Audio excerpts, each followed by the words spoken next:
Hey, Slater Crusaders, America's the greatest country in the world. Thanks so much for being here. This is the week of the stupid impeachment trial. All stinking week long. Let's talk about first why this is happening before we get to the what and all the historical precedents and stuff like that. This is happening because everyone needs an enemy. We are tribal people. So to keep our tribe unified, the best, easiest way to do that is to have a common enemy that you can point to and stay unified, right? So the left has stayed unified for 4 years because Orange Man bad. And now he's gone. And they don't know what to do. So they have to keep him as their enemy for as long as they can and squeeze every last bit of blood out of him so that they can keep their tribe unified. That's what this is, right? So the Democrats need Trump to be, they need Trump to be their enemy so they can stay unified. Cool, that's the first thing. Second reason this is happening, the media needs Trump to be in the news, right? The media, they killed their golden goose. Ratings were through the roof these last 4 years, and now they're crashing all over cable news. They can't let him get off that easy. Think of the lifetime of Donald Trump. Trump went from maybe the most popular, one of the top most popular celebrities in America, right? Host of the #1 TV show for like 8 years. Beloved by New Yorkers and Americans alike, of all political persuasions. Then he goes from that to the most hated person in the world. And now he's a retired guy in Florida. Like 4 million other gray hairs in Florida. And the media, they can't just let him go live his sunset years on the golf course. They have way too much money on the line. Entire business models are centered around hating him. They can't give up on that. They've made way too much money. So it's power from the Democrats and money from the media. It's power and money. That's what's behind this sham and completely unnecessary show trial. Cool? We get it? Okay, so now that we understand why this is happening, let's talk about what. Oh, they also need one more thing. They need to say that Trump was the only president impeached twice. They need to do that. That was another motivation behind it because Clinton was impeached. So they need to set a new precedent of impeached twice, which makes Trump worse than Clinton. Right? Impeachment is now just this partisan parliamentary procedure. It means nothing anymore. It used to have some weight behind it, all right? Some meaning, some significance. Now it's just partisan silliness. But the Senate has always had the important part of the process anyway, right? So impeachment, to impeach a president, everyone thinks, I guarantee if you lined up 100 people and you asked them, 100 people, what impeachment means, they would think that means removal from office. Like the House votes to remove from office, right? People don't get it. So impeachment is just what the House does, and it's just a simple majority. Then it goes to the Senate for the trial. And that's what's happening this week, right? The trial. And this is whether or not the president is going to be convicted. That requires a 2/3 majority in the Senate. So it's hard to get a removal from office, as it should be. That's how our founders designed it. But keep in mind, he's not in office anymore.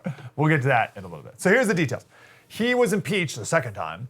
We're going to talk about why he was impeached the first time coming up in the next segment. But he was impeached the second time because he inspired the rioters at the Capitol, the insurrection.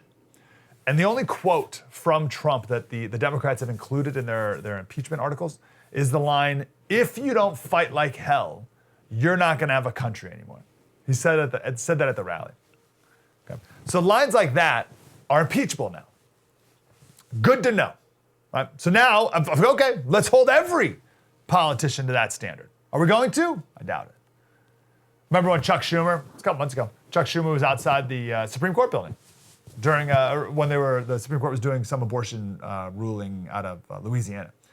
And he said, Schumer said, "I want to tell you, Gorsuch, I want to tell you, Kavanaugh, you've released the whirlwind and you will pay the price."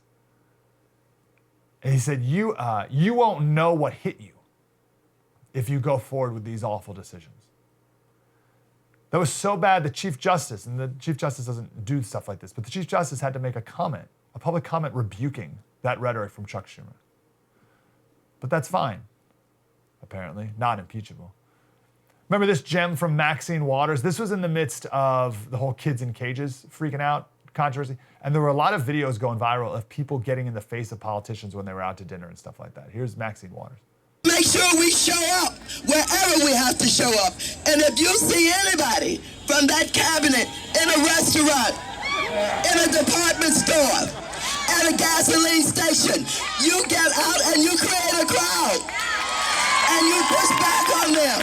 And you tell them they're not welcome anymore, anywhere. So someone took that quote and took out Trump administration and put Cuomo administration in there and tweeted it out. Right, the quote of, if you see anybody from the Cuomo administration in a restaurant, in a department store, push back on them. Right? And a bunch of people are like, oh, the rhetoric. This is Richie Torres. He's a congressman, a Democrat. As a congressman who lived through the insurrection against the U.S. Congress, I'm appalled at the tweet below, which is an invitation to violence against public officials. He didn't realize it was Maxine Waters who said those words. Right? So, if we want to have this standard, okay, but hold it to every politician. I say we just don't have such a silly standard. So here's the deal. If you are convicted in the Senate, you are removed from office. But Trump's already out of office. So what are we doing? Now, sorry to spoil the ending of this very exciting week. I'll just cut to the chase on all this. There's no way he's going to be convicted. Zero chance. The Senate the other day had a vote on the constitutionality of holding a trial against a private citizen, which is all Trump is right now. Only 5 Republicans voted with the Democrats to move forward with this whole process, which is 55 votes, which means they'd have to pick off 11 more Republicans in order to convict him. That's not happening. This thing is so stupid. It's so stupid. The Constitution says that when the president is tried, the Chief Justice will preside. Well, Trump's not the president anymore. So Chief Justice Roberts isn't even involved in this process anymore, right? Trump's not the president. I can't stress this enough, and this is a wonderful thing about America, that Trump's not the president, he's just some guy. So you can't impeach some guy and have the Chief Justice preside over it all. So the Chief Justice is not there. So instead, presiding is the number 2 in the Senate behind Kamala, Patrick Leahy, who's 80 years old. Because there's no other human in Vermont who could possibly be a better senator than he is. He must stay in office until he drops dead. That's how arrogant these clowns are. 80 years old. By the way, I love Patrick Leahy fact. He was in the last, I think, 3 Batman movies. That's him. Isn't that weird? That's Patrick. Anyway. Even if Trump is convicted, there's nothing they can do. He doesn't go to jail. That's not a criminal trial. After the vote, after the we're going to convict him vote, which won't happen, but there's another vote that would not allow him to ever hold federal office again. That's a simple majority. But I think he has to be convicted first before that next vote would even be allowed to happen. I think. We'll talk to our next guest to confirm whether that can be the case as well. But even if he is convicted, he would still have Secret Service protection his whole life. He would still have all the other benefits, even if he's convicted. Right now, every president gets $221,000 a year in pension, and then you get $1 million in travel costs. So he would still get that even if he was convicted. So it doesn't do anything, is my point. This doesn't change anything about his life in any way whatsoever. The ban from holding federal office is actually pretty interesting. So this comes from the 14th Amendment. The 14th Amendment was ratified after the Civil War. Section 3 says that anyone who's ever engaged in insurrection or rebellion or given aid or comfort to the enemy. So insurrection or rebellion can't hold federal office again. Now the insurrection that they're referring to, of course, was the Civil War. The point was, to prevent the Confederate leaders from just coming back into Congress and voting against all the Reconstruction bills.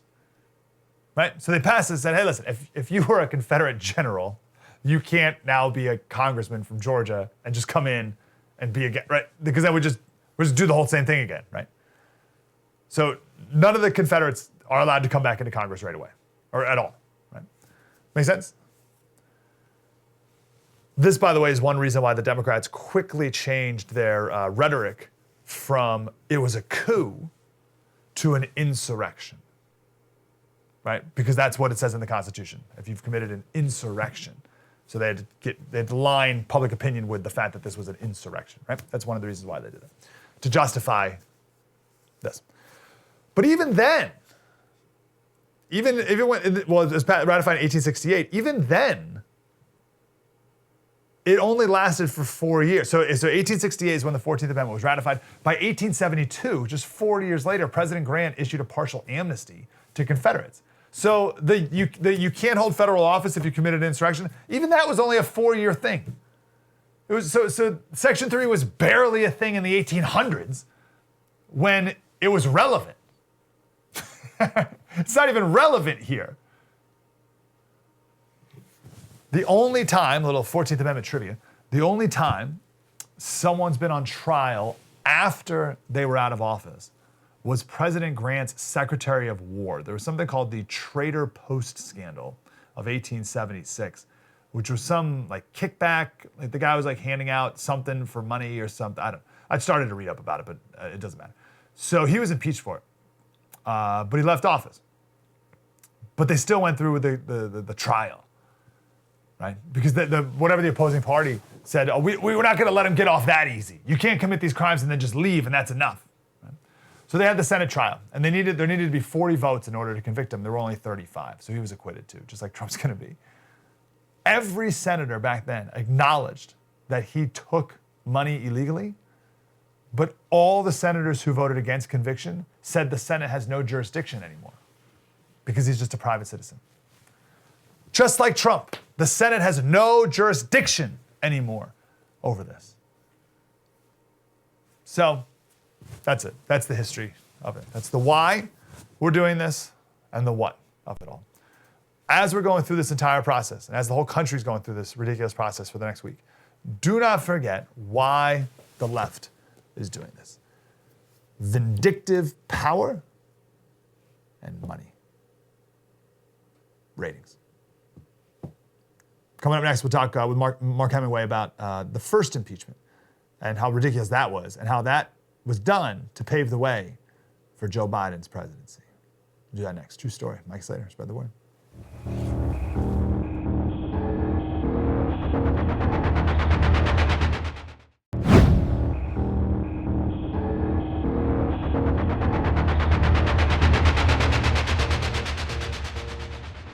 Hey, Slater Crusaders. So we just went over a lot of the what this trial is going to look like this week and a lot of historical precedent for all this.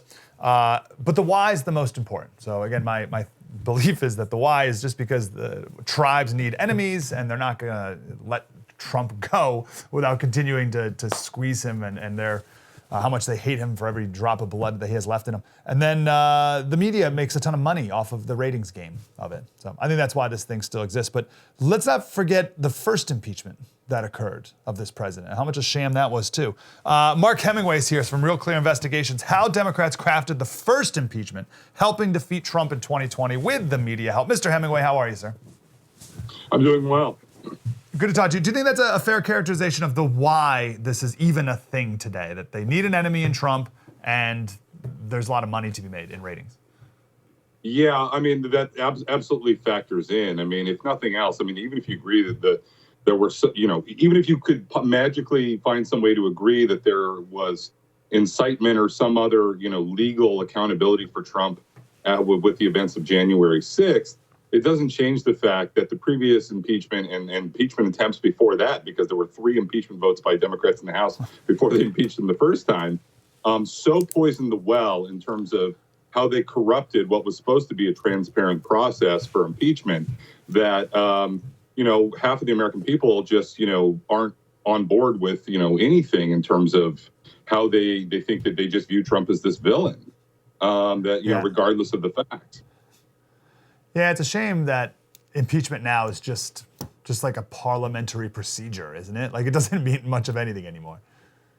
Yeah, that's exactly right. And that's one of the important things that I talk about in this piece about the first impeachment was they took what was supposed to be, one of our most solemn and, serious procedures for accountability for public officials, and they just turned it into a politicized joke. Impeachment is traditionally run through the Judiciary Committee, for instance. They didn't run it through the Judiciary Committee. They ran it through the Intel Committee with Adam Schiff, who already was a man who chairs the Judiciary Committee. He was already a man that had quite a reputation for saying, untrue things on television and feeding the press bad information and leaking and doing all kinds of nefarious things. And then Schiff proceeded to have this incredibly secret impeachment where almost all of the witnesses, I think save one, that testified in the impeachment proceeding were deposed in such a way that Republicans couldn't even talk about what was said behind the scenes.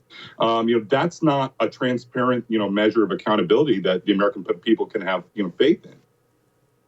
Before you jog our memories on what the first impeachment was, the first three you mentioned, what were those even very quickly, right? And were they even close to being voted on properly or no?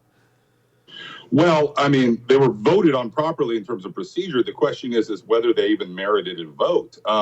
They were all basically led by Representative Al Green from Texas, who's this Texas Democrat, was pushing for impeachment practically since day one. And what was remarkable about them is the charges that they were bringing in those first three impeachment votes. They voted to impeach Trump on charges ranging from the firing of James Comey to, I'm not making this up, Trump had insulted the honor of NFL players that weren't, standing for the national anthem. That was grounds for impeachment. It was absolutely astonishing and discrediting. And what happened was he was putting forth all these ludicrous grounds for impeachment. And at some point, the Republicans who were still controlling the House through 2018 said, okay, fine, you can have your impeachment vote. We're going to show how much of a farce this is. And then Republicans were just shocked when something like 58 Democrats in the House voted for it because there was absolutely no serious grounds for it. And yet they did it anyway, just purely out of the political benefit that would be perceived from going after Trump. Yeah, so they were looking for something. So then that leads us to Ukraine. Jog our memories about what happened with the call. Well, I think we should get to what led to the call in the sense that we had these three impeachment votes. There was this left-wing part of Congress that was very much pushing for impeachment. And what was happening was the Democratic leadership in the Senate was very much impatient with this because they recognized it was discrediting. And they were adamant that the Mueller report and the Trump-Russia investigation would produce serious, grounds for impeachment. And then when the Mueller report comes out and it's a total disaster, what happened then was really astonishing. The Mueller impeachment coming out and then the turn on a dime after Democrats being completely dispirited to this Russia whistleblower thing was really just absolutely astonishing how fast that occurred and frankly how suspicious it was. Basically, at that point, what you had this whistleblower in the CIA come forward that with concerns about what happened on this phone call between Trump and the president of Ukraine. Now, there are all kinds of things that were suspicious from the get-go. One is that the Justice Department quickly determined the whistleblower laws didn't cover the president. Two, the Intel Inspector General had at some point in very recent history, changed the rules to allow this whistleblower complaint to go forward because previous to the rules change, hearsay, in this case, the CIA guy wasn't on the phone call and didn't have direct knowledge of it, wasn't supposed to allow to be file a whistleblower complaint based on, second-hand or third-hand, information about what occurred on the call. Yes. And then we come to find out, that the whistleblower was in contact with Adam Schiff's office, who's running impeachment, prior to even filing the complaint. And then as impeachment gets started, we come to find out that, oh, by the way, the whistleblower has a previous working relationship of some kind with none other than Joe Biden. And that was just what we learned in by the first week or two of impeachment. At what point would anyone have particular confidence in that proceeding that it wasn't being governed strictly by politics rather than some kind of serious democratic or legal accountability? Amazing. What was the quid pro quo? That was the Latin phrase of the week that this was all going down. What was the claim? So the basic claim, and again, it's sort of astonishing we're even having to have this conversation. We had the third impeachment in U.S. political history, and a year later, almost none of us can even remember what the specifics were. You're right. You're so right. Which I think speaks to the triviality of it. So basically what happened was Trump had a phone call with the president of Ukraine, Zelensky is his name. And during that phone call, he asked the president of Ukraine to look into Biden corruption. Now, he did this in a very sort of, Trumpian way. His locution and the way he tends to go about questions, seemed to, provide a lot of confusion for people about Trump's motives. And I get that why there might be a public debate about that. But the entire impeachment proceeding proceeded on this notion that there was some sort of dramatic quid pro quo, meaning that Trump was withholding military aid to Ukraine in exchange for an investigation into his political rival.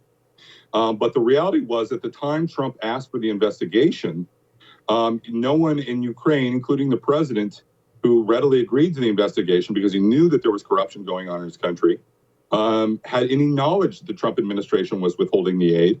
Even weeks later after the phone call, there was, seemed to be good relations proceeding between the U.S. and Ukraine. It didn't seem like the military aid was a particular sticking point. And one of the main witnesses, the first witness in the impeachment trial, basically testified to this fact, that there was no good evidence for the quid pro quo. He basically demolished the Democrats' case for proving quid pro quo, and he was the first witness and the only one that wasn't deposed in secret. And it was after he testified that there was no quid pro quo that Adam Schiff completely again changed the rules in the impeachment proceeding to make it so that everyone was being deposed in secret so that they could leak their testimony ahead of time so the press could run with this one-sided account. And then Republicans weren't allowed to even talk about what these impeachment witnesses said under questioning to show whether or not their allegations were, fair or credible or not. So that's basically the sequence of events. Now, which leads us, I believe, to Hunter Biden. So what was the investigation that Trump was talking about? And is that the same as the whole New York Post Hunter Biden story? Well, they're not necessarily the same, except to say that there is this generalized issue of corruption with Hunter Biden. And by the way, it's not just Hunter Biden. It's Hunter, it's other members of the Biden family as well. I mean, the FBI raided a healthcare business. His brother James was a principal in, earlier this year. So there are all these questions swirling around Biden family corruption. Now, if you're the president of the United States and you're asking for a corruption investigation into Joe Biden's son on a phone call to the president of Ukraine, well, one possible defense of your actions there would be to say that you were doing it in your national security capacity as a member of the as president of the United States, because Joe Biden, well, one, he is a significant political figure in this country, and two, he might well be the president in the future. So we should probably establish whether or not he's beholden, to foreign governments in his business dealings, right? So the truth was essentially a defense for Trump, and so the Republicans who were involved in impeachment wanted to call Hunter Biden as a witness. They wanted to, call all these other people to inquire into Biden corruption to see whether it was a valid issue, because, the truth would have been a defense for Trump. But Adam Schiff tightly controlled the impeachment proceedings and didn't allow any of that.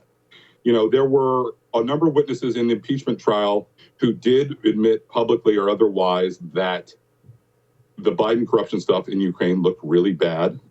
Just to remind people, just for starters, Hunter Biden's involved in a number of corrupt things, but he was getting paid about $1 million a year from a Ukrainian gas company to serve on their board, even though he was basically totally unqualified for the position. The fee was, exorbitant. And, his father just happened to coincidentally be the head of Ukrainian affairs for the U.S. government at the time that he was given the position. So, Republicans were not allowed to ask whether or not Biden corruption was a legitimate thing in the context of the impeachment proceeding. And more than that, once the impeachment was over, by then, the media had been so complicit in helping Democrats press their case in impeachment that when we got into the campaign and these questions of Biden corruption started arising again, the impeachment proceeding had basically delegitimized all inquiries into corruption. It was like, at that point, you couldn't say anything. So that's when the media almost had to CYA. They couldn't ask anything because that would expose their corruption throughout the entire last process too. Interesting. All right, which leads us to my last question. I hate we have to run here, but what's the relevancy to that whole drama saga to what's going on right now? Why are they connected? What's the importance? Well, the importance is simply that, if you look at what happened, it was such a ridiculous, one-sided, non-transparent, unfair proceeding where they were like constantly changing the rules as they went along just to impeach Trump, that we now have a situation here where, one, Republicans in Congress, the well has so thoroughly been poisoned with them trying to work with Democrats to get some sort of transparent process that a lot of them have already, we already have a situation here where I don't know why we're going through this impeachment proceeding in the Senate, because you have fairly mainstream moderate Republicans like Cornyn and Rubio saying, look, we're not going to touch this. Never mind that you even have Democratic senators like Tim Kaine saying, well, maybe we should just pursue a censure vote and, get this done with. So on one hand, there's the comity within Congress itself that's an issue. And then secondarily, like I said, I would venture that, the people that watch your channel tend to be more politically informed than most. And how many of you watching this right now could even remember the details of the first impeachment? And the fact that they went through with it on such, I'm not saying Trump is above criticism in any of this, but did it rise to the level of impeachment? I mean, it's so, tainted the way the media and the Democrats have pursued Trump that I think it makes it very hard for a significant percentage of the American public to buy into the impeachment proceeding a second time around. And this should be a very solemn, very serious procedure for accountability, and yet it's been totally cheapened by the previous actions. That's right. Mark Hemingway from Real Clear Investigations. Mark, give my best to your wife. You two are doing wonderful work. I'm grateful for you both. Thank you for having me. Thank you, sir. Have a great day. Coming up next, we'll talk to one of our favorite guests, John Phillips from KABC next. True story. Mike Slater, spread the word.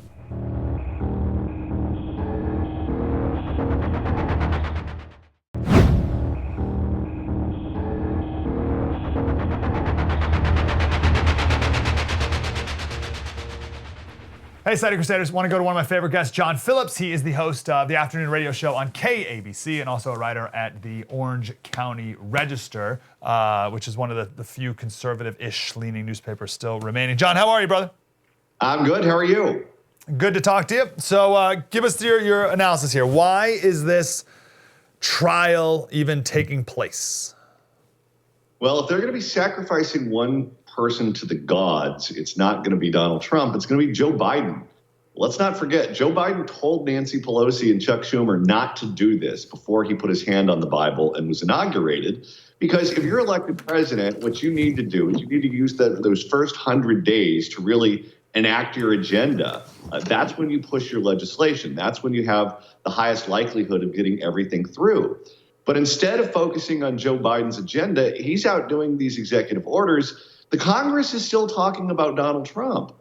They can't help themselves. This is the only thing they really can do at this point. And what they're sacrificing to play to their base and continue to make Donald Trump the focus is Joe Biden's agenda.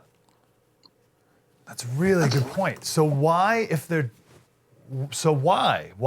would they do this? Why would they not follow the wishes of Biden? Well, unfortunately, you can't take hydroxychloroquine or ivermectin for Trump derangement syndrome, and that's what they have, and that's what's dictating why they're doing this. And they played this to their base for so long, they can't just not do it at this point. They are all in on a second impeachment. In fact, if they could impeach him a third time, we might be talking about this in the fall, because that's the only thing they know how to do at this point. And by the way, I'll tell you how seriously they're taking this. The very godfather, we'll call him, I guess, of the impeachment trial, Adam Schiff, is looking for an escape hatch. He's lobbying Gavin Newsom, the warden of California, to be appointed attorney general in the state because the position became available when Javier Becerra was appointed to be Secretary of Health and Human Services. If he was really trying to see this through, don't you think he'd be focusing on that instead of trying to find his next job? Wait, hold on. So Adam Schiff, who, as we just talked about, was the ringleader behind the first impeachment, is he also one of the leaders of this one too? He wants out. Really? He wants to be appointed attorney general and, of course, put himself in position for a U.S. Senate seat or to run for governor of California or something else at some point. That's a stepping stone job. It's what Kamala Harris was before she was a U.S. senator.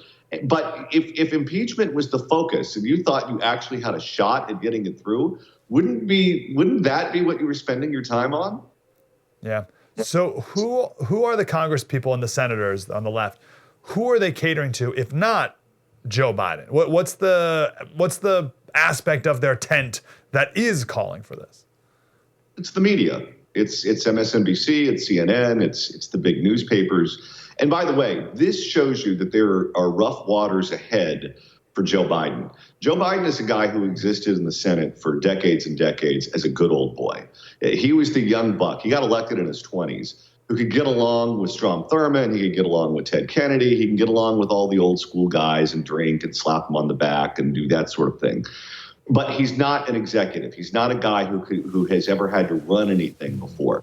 And he thought by quietly sending the message that he didn't want it to happen, that they would pay attention to him. And they just flat out ignored him like he didn't exist. If you're president, you can't just send quiet notes to Congress telling them what you'd like them to do. You need to go on television and bullying them. Bullying is underrated in the world of politics. And that's what he needed to do if he really didn't want them to waste his first 100 days. That's such a good point about skill sets. And I think this is a point that conservatives made in favor of Trump when he was running, that he was an executive and he has an executive skill sets. I don't think the left took it as like, oh, well, he's a dictator and he's gonna, whatever. But he's so one of my favorite facts is that Joe Biden's been in DC for, I think it's 1/6 of the entire existence of the US Constitution, right? So he's been there for a while. That's all. But yeah, he has the skill sets of as you said, like a backslapping legislature, not an executive. Those are very different things, no? Yeah, that's right. And I would also note with Trump, it wasn't just that he was a businessman. Trump was elected because he was a disruptor. We wanted someone to come in and crack some skulls and change some things with the permanent bureaucracy, or I guess deep state, if you want to call them that. That was why we put him there. We wanted immigration to be solved. We wanted different kinds of trade deals. And everyone in Washington, D.C., whether they be Republican or Democrat, with a few exceptions of like the Bernie Sanders sorts and some of the populist Republicans, but they were all on the same page on all of those subjects. There was this elite consensus. And Trump came in like a bull in a china shop, coming in with the opposite point of view. That's why he was put there. Joe Biden ran as the least bad option of all of the Democrats in the primary and was not really selected by Democrats. He was the last man standing. I mean, don't forget it. Jim Clyburn didn't save his bacon in South Carolina. Bernie Sanders was going to be their nominee, and he was going to go down in flames. And he didn't run against Trump's policies in the general. He ran against Trump's personality. So he went into office as this guy that everyone can talk to and is accessible and collegial, can get along with everyone. But that's not a very effective way of getting your agenda through. He's going to get steamrolled by Nancy Pelosi. Wow, great point. I want to talk about the impeachment itself and why they're impeaching him. So, and I want to ask you if you think Trump is responsible for what happened at the insurrection in January. The only quote from Trump that the Democrats put in the impeachment House papers is, "If you don't fight like hell, you're not going to have a country anymore." And also we have this clip here of Trump, that same speech. I know that everyone here will soon be marching over to the Capitol building to peacefully and patriotically make your voices heard. Today we will see whether Republicans stand strong for integrity of our elections, but whether or not they stand strong for our country. So how much responsibility does Trump have for what happened? Well, I mean, look, I talked to a Democratic friend of mine who is an advisor to Joe Biden off the record about this. And he doesn't think the argument's going to fly because there was a group of them that clearly brought items associated with, storming the Capitol, taking it over before Trump said what you just played. So if they planned on doing it before he even had the opportunity to address them, I don't know how you could say that he specifically incited what went on at the state capitol. That being said, we know how the vote is going to go down in the U.S. Senate. Donald Trump is not going to be convicted in the United States Senate, and he never got a fair trial in the House of Representatives. They rushed it through and didn't give him an opportunity to put out a full defense like you would if you were charged with any kind of, crime in superior court or federal court or anything else. You just can't push it along because it makes it easier on the calendar. And that's what they did to him because they were up against the clock. So I don't think he's going to be convicted. I think this is the Democrats playing to their base, and they're sacrificing Biden's agenda because they can't control their impulses. What does it mean for speech over the next couple of years, where you've heard Maxine Waters and what she said before, and Chuck Schumer and all the rest? I mean, it's like basic political rhetoric. It's like, we're going to fight to the end. I mean, right. So what does that do moving forward, at least for conservatives, how we are able and allowed to, and how we should speak politically? I think that it's going to lead to bad things, because President Trump, whether you like him or not, is a mainstream populist Republican. He is not a political radical. They treat him as if he's this fascist dictator who's marching in to, overthrow, the constitutional republic. That's not who he is. That's not who he has ever been. But that was the cartoon caricature that they built up of him that they ultimately bought into. Well, if you buy into that, then others who have essentially mainstream right-of-center political ideologies are now equally as radical as this cartoon character in the White House. That's why people are getting kicked off Twitter right and left. That's why people are getting kicked off of other social media platforms. And unfortunately, when you suffocate legitimate speech like that, what you do is you breed a toxic culture that leads to extreme political ideologies. And the answer to bad speech is not restricting speech, it's allowing more speech, allowing debate, allowing people to rebut those arguments. And unfortunately, in places like the Silicon Valley, that's a one-party area with one ideology that's dominant. And their attitude is they just want to restrict free speech. Well, go ahead and do that. It's going to lead to all kinds of radical things that you claim you want to avoid. So I just wish they'd open everything up, let everyone on Twitter, let everyone on Facebook, let everyone have their say. And when people are arguing with one another over the policy, over the politics, whatever, the stronger argument will be evident. You mentioned populism. Do you think we live in a populist era? / is that good or bad? / how do we channel it into a good thing? Is that possible? Yeah, I do think we live in a populist era. And we saw it, by the way, on the right and the left. We saw President Trump running against, illegal immigration, something that the Republican Party had wholly embraced for a very long time. That was traditionally associated with the unions and those on the left. Bernie Sanders and people who support him. Elizabeth Warren ran as populists on the left, where they went after Wall Street. They went after trade deals. They went after, all of these sacred cows. So I think that's the world that we live in now. And I think that the voters in each party were already there. It was just the elites had a different idea. Republican voters never wanted open borders. That was what Republican donors want. Democratic voters didn't want trade deals that screwed over the working guy. That was what Democratic donors want. And so I think that you've seen this political realignment where the parties are now more reflective of their voters than they were in the past, both of them. Last question about Trump derangement syndrome. I'm legitimately worried about certain people who have done nothing but eat, sleep, breathe Trump hatred for 4 years, and how they're never going to get well again. I know people like this, and how it affects. I mean, you saw the LA Times columnist who some Trump neighbor plowed her driveway, and she compared him to Hezbollah. Yeah. So what do we do with that moving forward? I hate to be the bearer of bad news, but I think it's only going to get worse. And part of the reason that it's going to get worse is because of these never-ending lockdowns. All of us have ways of blowing off steam. I go to the movies twice a week. I am a season ticket holder for the Angels. Other people like to get in the public pool and swim laps, whatever. Whatever it is that you do to de-stress has been taken away from you. So what everyone's doing is they're sitting around on social media, watching cable news, stewing in these juices, and whatever bad impulses they had are now worse. If people want to get psychologically healthier, they have to open up the country. They have to let people go back to having some form of escapism. And that was part of what upset me so much about the Super Bowl. The Super Bowl was this one thing that we had where we could all just put the politics aside, let our hair down, and enjoy football for a few hours on a Sunday. And they had to use that as a platform to preach to us. They did it in the pregame show. They did it with the interview with Biden. They did it during the game. They did it during the ads. They did it during the half. If you name it, they took the opportunity to preach to us, and that is not what the country needed right now. Yeah, just going to say it. John Phillips, you're the man, KABC and Orange County Register. Appreciate you, brother. Thanks for having me. Have a great day, man. But Liz, you got to give the Super Bowl people and the NFL credit because they did take a very bold stance. End racism. Very, very bold. I want to come back. Palate cleanser. Let's stop stewing in juices ourselves. Palate cleanser got an amazing story of a World War II veteran. Got that coming up next. Spread the word.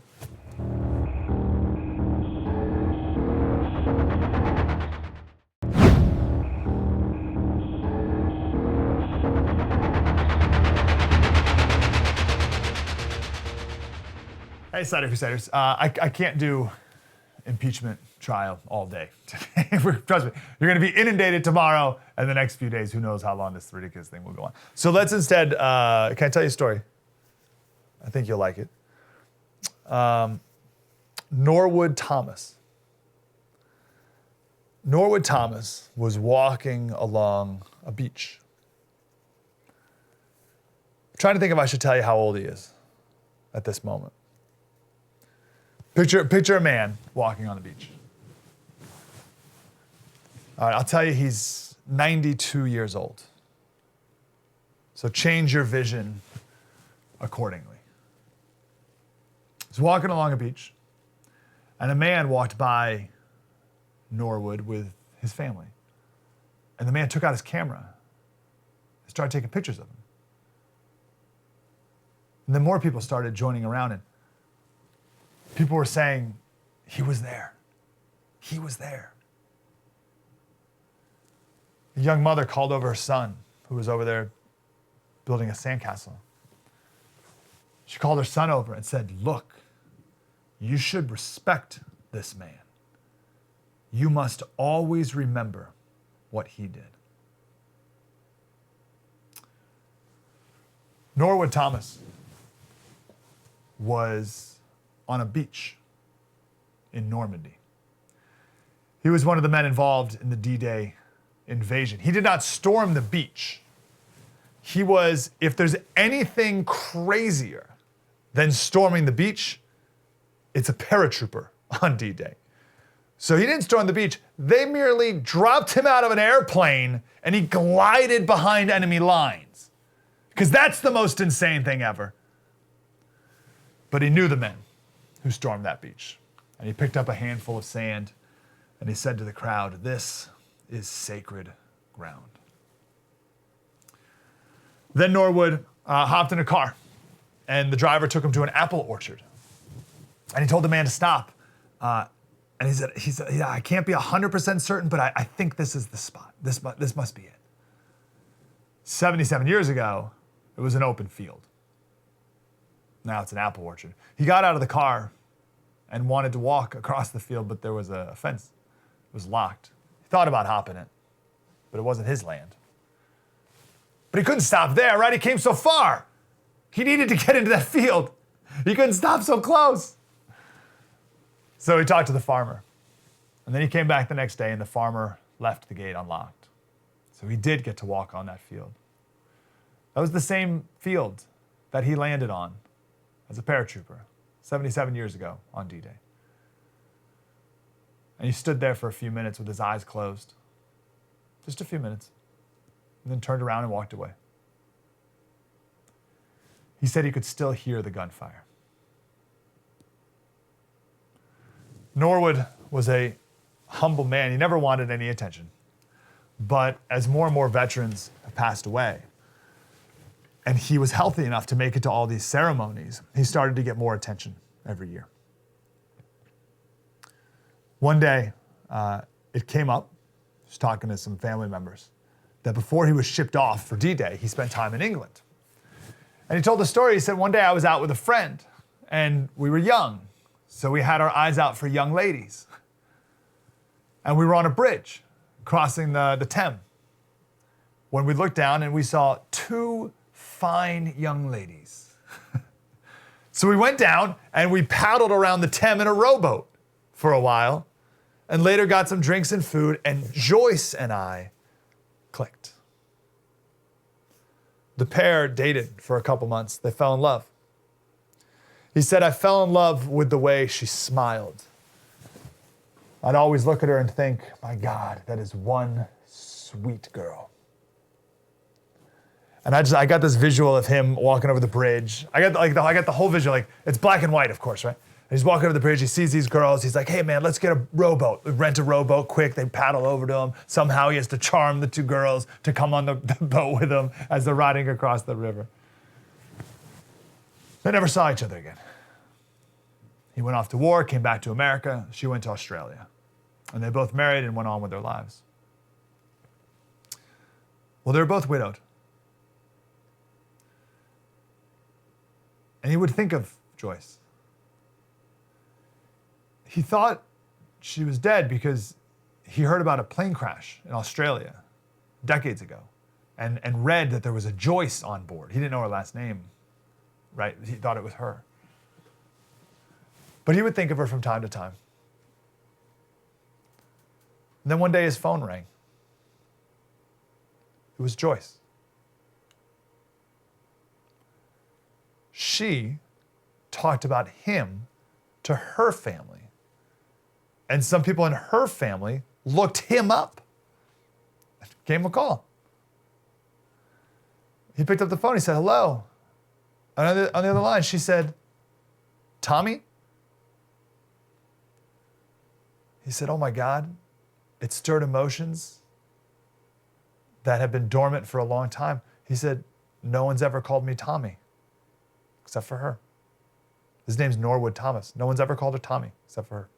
No one's ever called him Tommy, except for her. So they talked on the phone. The local news picked it up. Someone set up a GoFundMe page to fly Norwood to Tommy to Australia. And they raised enough money, and he did. 10,000-mile journey, and they reunited. And he said when he saw her for the first time in 77 years, he did not see any gray hair. She said she was looking at the eyes of a 17-year-old. And he was giddy like a 17-year-old. When he came home, his family said he was walking on air. That was a couple years ago. Joyce passed away shortly after. And Thomas wept. He lost the love of his life and now his first love as well. I share all this story today because Norwood Thomas passed away just the other day at the age of 98. His daughter says, to me, he was just Dad, the man whose shoes I stepped up on to dance as a little girl.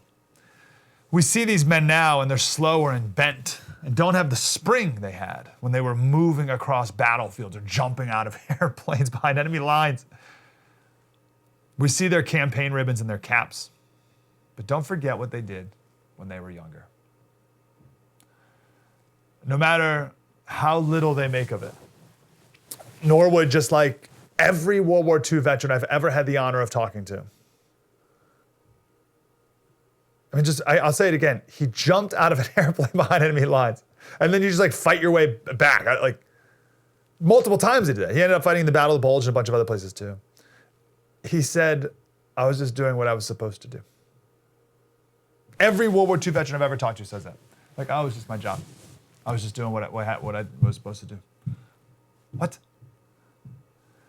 There's an inscription at the Normandy Cemetery, and you must go to the cemetery at Normandy. You must. Put it on your bucket list. You must go. 10,000 soldiers are buried there. It's beautiful. And there's an inscription, and it says, think not only of their passing, but remember the glory of their spirits. And that's nice. But that's just a really fancy way of saying what that mom told her son. Look, you should respect this man. You must always remember what he did.